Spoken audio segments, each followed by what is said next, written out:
因为风台外围环流的影响，今仔高雄的山区有5个行政区拢停班停课。早起6股的雨是一阵一阵哦，老龙溪的溪水嘛拢涨起来。第23的达明坝克洛桥嘛，互土石啊拢冲歹去咯。目前双向拢封起来。桃湾区的复兴里、拉福兰里、佮有海山里哦，对外联络道路嘛拢中断。高雄山区上新的情况，咱嘛连线互现场的记者。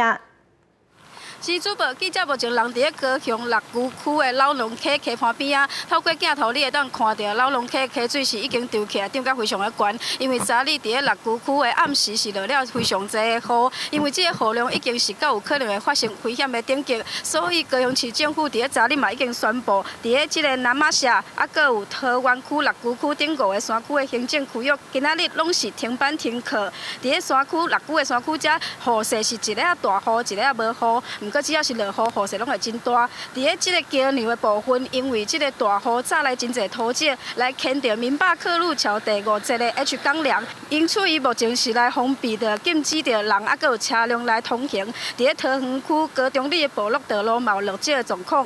区公所是伫咧昨日就来针对着保全的对象进行预防性的撤离宣导，毋过嘛有4位民众烦恼有危险是先撤往着收容中心。来听一下较早进前的访问。是连续下雨，然后有土石流进到屋子，所以雨会比较大的话，我都会把小孩子先带下来。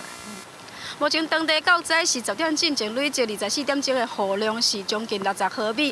区公所表示，因为雨是一阵落一阵无落，所以讲灾情目前也无传出来。不过因也是非常的谨慎来看待，因此是伫咧昨日就先申请着军方人员进驻，若是有任何的状况，会随时来帮助民众撤离。以上是伫咧现场的状况，甲镜头交予主报。